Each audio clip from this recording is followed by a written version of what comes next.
پرندوں کو دانہ دینے کا اجر، پرندوں کو کھانا کھلانا کیسا، کیا یہ صدقہ جاریہ ہے یا صرف ثواب ہے؟ سہیل سعودی عرب سے، صدقہ جاریہ میں تو یہ نہیں آئے گا لیکن ثواب آئے گا۔ باقی یہ کہ ثواب بھی جب ہے جب اس عمل سے انسانوں کو نقصان نہ ہو رہا ہے، کہ لوگ بالکل ہمارے یہاں سینس لیس قسم کے معاملات ہو جاتے ہیں۔ میں دیکھتا ہوں لوگوں کو، اس کو میں پہلے بھی کئی بار بول چکا ہوں کہ آپ اگر جانور کی خدمت کر رہے ہیں تو اس خدمت سے انسانوں کو نقصان ہو رہا ہے تو پھر ثواب نہیں ملے گا۔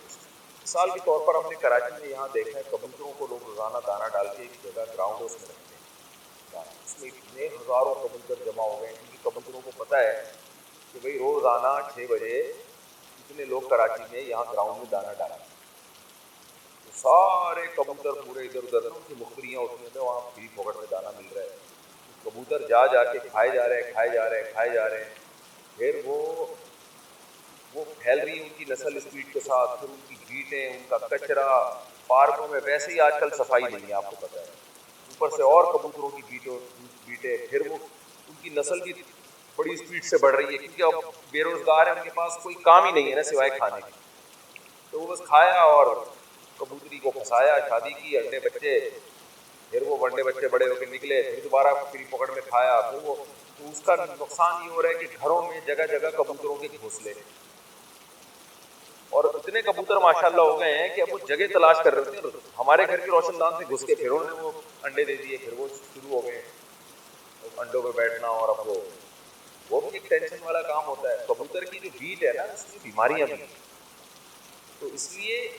وہ کام کریں جو لاجک کے مطابق ہو، جانور کی خدمت سے بھی ثواب ملتا ہے لیکن وہ خدمت جس میں انسانوں کو نقصان نہ ہو۔ ہمارے محلے میں ایک صاحب نے بلیوں کو کھلانا شروع کیا، بلیاں ہی، ان کو بلیوں کو بھی پتہ چل گیا بھائی 3 بج کے 6 منٹ پہ یہاں کیچڑ ہوتی ہے، پوری دکان لگتی ہے، پورے محلے کی بلیوں میں مختریاں ہوتی چلی گئی، وہ بلی نے ادھر سے بلایا، وہاں سے جا کے اپنی بلیوں کو بلایا، تم بھی آ جاؤ، وہاں سے بلے بھی آ رہے ہیں، وہاں سے بلیاں بھی آ رہی ہیں، ہوتے ہوتے بلیوں کی ایک پوری فوج جمع ہو گئی، روزانہ وہاں کے بیٹھ جاتے ہیں۔ اب اس سے ٹریفک میں پرابلم پیش آ رہی ہیں، گاڑی والوں کو گزرنا مشکل ہو رہا ہے، اور پھر ان بلیوں نے ادھر ادھر، پھر وہ صاحب جب گئے ہیں نا وہ چیچڑے چھوڑ کے، تو بلیوں کو تو وہ چیچڑوں کی عادت پڑ گئی تھی فری کے، اب وہ بلیاں آ رہی ہیں، خود تو انہوں نے کمانا چھوڑ دیا، بلیوں نے ساری جاب لیس ہو کے بیٹھ گئی کہ بھئی ہمیں فری پاکٹ میں یہاں مل رہا ہے تو ہمیں جاب کرنے کی بالکل ضرورت نہیں۔ جاب لیس ہونے کا یہ نقصان ہوا کہ جب وہ صاحب موو ہو کے کہیں اور گئے ہیں تو بلیوں کو اب چیچڑ بھی مل رہے اور ان کو اب وہ کمانے کی عادت بھی ختم ہو گئی،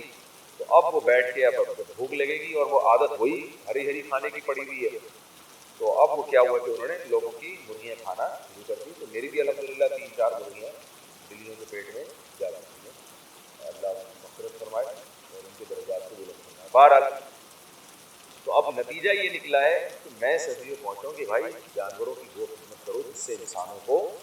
نقصان نہ ہو۔ تو یہ ٹھیک ہے، نبی صلی اللہ علیہ وسلم نے فرمایا ایک شخص نے پیاسے کتے کو پانی پلایا تو اللہ نے اس کو بخش دیا، اس لیے کوئی پیاسا جانور نظر آ جائے تو بھوک سے تڑپ رہا ہو تو اس کو تو کھلائیں موت سے بچانے کے لیے، لیکن اتنا زیادہ وہ کر دینا کہ جس سے لوگوں کو، انسانوں کو نقصان ہونا شروع ہو جائے، یہ بہرحال کسی کی طرح مناسب ہے۔ ایک بات، دوسری بات یہ، بعض لوگ جانوروں کی خدمت میں یہ کرتے ہیں کہ پرندوں کو آزاد کرتے ہیں۔ صدر میں ہم نے دیکھا ہے کراچی میں چڑیاں چڑے پنجرے میں بند ہوتے ہیں تو کچھ لوگوں نے منت مانی بھی ہوتی ہے یا صدقہ نکالنے، صدقہ کرنے کے لیے آئیں گے پنجرے کا دروازہ، پنجرا خرید کے پرندوں کو اڑاتے ہیں، کامن سینس کے نام۔ تو بھائی آپ اس طرح سے پیسے خرید کے پرندوں کو اڑاتے ہو تو یہ تو بزنس بن چکا ہے، اب لوگ قید ہی اسی وجہ سے کر رہے ہیں۔ آپ اگر یہ کام چھوڑ دو گے تو وہ چڑیوں کو کیوں پنجرے کے اندر بند کر کے رکھیں؟ تو اس سے یہ نہیں ہو رہا کہ پرندے آزاد ہو رہے ہیں، بلکہ اس کے نتیجے میں پرندے قید ہو رہے ہیں۔ تو سوچے سمجھے بغیر کوئی بھی کام نہیں کرنا چاہیے، اور ایسے جانوروں کو پالنا جو انسان کے لیے نقصان دہ، جو تھوڑے بھی ہوں تو نقصان پہنچاتے ہیں، وہ بھی غلط ہے۔ جیسے چیل ہے، اس کی خدمت آپ شروع کر دو تو چیلیں تو بڑھ جائیں گی، چیل گوشت نوچ کے لے جاتی ہے، چیل وہ پرندہ ہے جس کو حرم میں بھی مارنے کی اجازت ہے۔ تو اب حرم میں سے بھی مجھے یاد آیا وہاں کتنے کبوتر ہیں، لوگ دانہ ڈال ڈال کے اتنے کبوتر ہو گئے ہیں کہ جب آپ مسجد حرام میں نماز کے لیے جاؤ کبوتروں کا غول اڑتا ہے، آدمی سر نیچے کر کے جا رہا ہوتا ہے۔ تو ایسی خدمت کریں جانوروں کی جس میں انسانوں کو، میں نہیں کہہ رہے انسانوں کو فائدہ ہو، بلکہ انسانوں کو کم از کم نقصان تو نہ ہو، اس لیے اس کا خیال کرنا چاہیے۔ باقی دوسری بات یہ کہ اتنی زیادہ انویسٹمنٹ بھی اس خدمت میں نہ ہو کہ انسان پہلے، مثال کے طور پر آپ کے پاس کچھ پیسے ہیں، آپ کسی دوسرے انسان کو کھانا کھلا سکتے ہو اور دوسرے جانور کو بھی کھلا سکتے ہو، تو انسان کو پہلے کریں۔ جہاں دونوں میں تعارض ہوگا تو بہرحال انسان کو کریں۔ کیا جانوروں کو کھلانا بھی صدقہ ہے؟ ہماری طرف کچھ کتے جانور وغیرہ بھوکے رہتے ہیں، اگر میں انہیں صبح شام کچھ کھلاتا ہوں تو کیا مجھے اس پر صدقے کا ثواب ملے گا یا میرے پیسے ضائع ہو جائیں گے؟ محمد احتشام لکھنؤ سے۔ دیکھیں جانور کو کھلانا بھی صدقہ ہے، حدیث میں آتا ہے کتے کو پانی پلائے تھے شخص نے، پیاسے کتے کو اللہ نے بخشش کر دی، تو بالکل صدقہ ہے۔ لیکن کچھ جانور ایسے ان کو آپ کھلائیں گے تو ان کی نسل بہت اسپیڈ سے بڑھتی ہے اور وہ انسان کے لیے نقصان دہ بھی ہے۔ تو اگر آپ کتوں کو بہت کھلانا شروع کر دیں گے تو سارے جتنے بھی بے روزگار کتے ہیں وہ سارے آپ ہی کے گھر پہ آ کے ڈیرا لگا کے بیٹھ جائیں گے، اور پھر وہ نسل بھی طبیعت سے بڑھاتے ہیں۔ آپ کو پتہ ہے کتوں کے تو برساتی مینڈکوں کی طرح بچے ہوتے ہیں، پھر ہر جگہ آپ کو کتے کتے نظر آئیں گے۔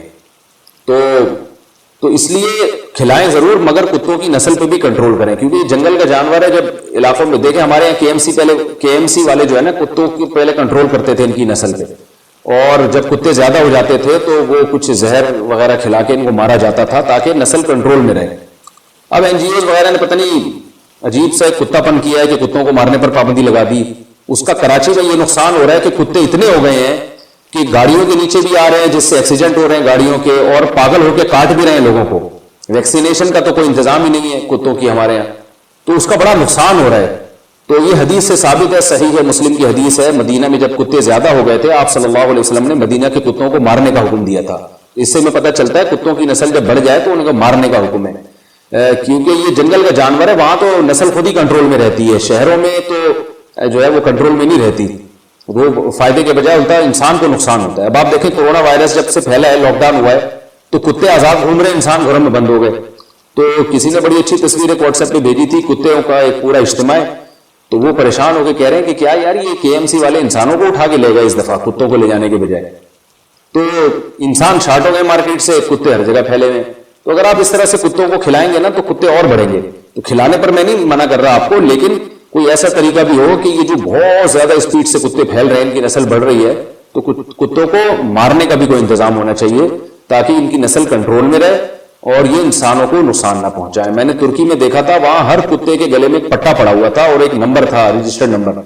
اور رجسٹریشن نمبر اس کا۔ یہ اس کی علامت ہوتی تھی کہ اس کتے کا پورا ریکارڈ گورنمنٹ کے پاس ہے اور یہ پاگل نہیں ہے۔ کتا جب پاگل ہوتا ہے نا تو پتہ نہیں چلتا کہ یہ پاگل ہو گیا کہ نہیں ہو گیا، وہ کاٹ لیتا ہے، انسان کے لیے بہت نقصان دہ وہ۔ تو اور ہمیں کیا پتا ہوگا کہ کون سا کتا پاگل ہے کون سا پاگل نہیں ہے؟ تو یہ گورنمنٹ تو کنٹرول کرتی نہیں ہے۔ وہاں ہم نے باہر کنٹریز میں دیکھا ہے، وہاں ویکسینیشن ہوتی ہے ان کی، کتوں کو باقاعدہ چیک کیا جاتا ہے بھائی کوئی کھسک تو نہیں گیا۔ تو ہمارے یہاں تو آوارہ بے روزگار کتے پھر رہے ہیں دبا کے، تو آپ اگر ان کو روزگار دے دیں گے تو اور کتے پن پہ اتر آئیں گے، اس لیے احتیاط کریں۔ ویسے اگر کھلانا ہو تو میرا خیال ہے بکری پالیں، گائے پالیں، بھینس پالیں، مرغیاں پالیں، ان کو کھلائیں، وہ انڈا بھی دیں گی، آپ کو بھی کھلائیں گے۔ وہ بکری کو جتنا کھلاؤ گے وہ آپ کو بھی اتنا کھلائے گی، کتے کو کھلاؤ گے وہ کیا کھلائے گا؟ یا تو پالتو کتا ہونا جو کسی مجبوری سے رکھا ہو حفاظت کے لیے، پھر تو ٹھیک ہے۔ گلی محلے کے کتوں کو لفٹ کرائیں گے تو پھر وہ مسئلہ جو ہے وہ یہ ہوگا کہ وہ بہت زیادہ پھیل جائیں گے۔ ہمارے محلے میں ایک صاحب تھے، وہ بلیوں کو کھلاتے تھے بہت، تو اس کا نتیجہ نکلا کہ پورے محلے کی بلیاں ہماری گلی میں آ کے جمع ہو گئی تھی۔ وہ بلیاں کی بھی تو مخبری ہوتی ہے نا، ایک بلی نے کھایا، اس نے دوسری کو جا کے بتایا بہن وہاں جو ہے نا چیچڑے مل رہے ہیں، تو وہ ہوتے ہوتے خبر پھیلتی رہی۔ ایک سال میں وہ بھائی پوری ایک بلیوں کی فوج ہماری گلی میں تیار ہو گئی۔ ہم نے کہا یار یہ کیا مذاق ہے، ٹھیک ہے 2-4 بلیاں ہر گلی میں اچھی لگتی ہیں، جانور تو ایک زمین کی رونق ہے، مجھے خود بھی جانور پالنے کا شوق ہے۔ ابھی ایک بلی میں نے پالی ہوئی تھی، وہ اتنا فری ہو گئی تھی کہ وہ پھر ہمارے لیے ٹینشن بن گئی تھی۔ وہ اتنا فری ہو گئی کہ وہ اس نے تو بغیر پیمپر کے وہ باقی چیزیں بھی شروع کر دی اس نے گھر میں، تو پھر ہم اس کو دور کہیں پھکوا کر آئے ہیں، ورنہ بہت پل گئی تھی وہ۔ تو 2-4 تو اچھے ہی لگتے ہیں جانور گلی میں، لیکن بہت زیادہ ہو جائیں تو پھر وہ نقصان کا سبب بنتے ہیں۔ تو ہم نے بھی ان صاحب سے کہا یار یہ بلیوں کو اتنا پروٹوکول آپ دے رہے ہیں، پورے محلے کی بلیاں ہمارے محلے میں، پھر ان کو گوشت کھلا کھلا کے ایسا خونخوار بنا دیا کہ وہ مرغیوں کو بھی، ہم جس دن وہ بزرگ نہیں آتے چیچڑے لے کے، تو اس دن پھر وہ دوسروں کے چیچڑے اڑانا شروع کر دیا ان بلیوں نے، وہ ہماری مرغی کھا گئی۔ تو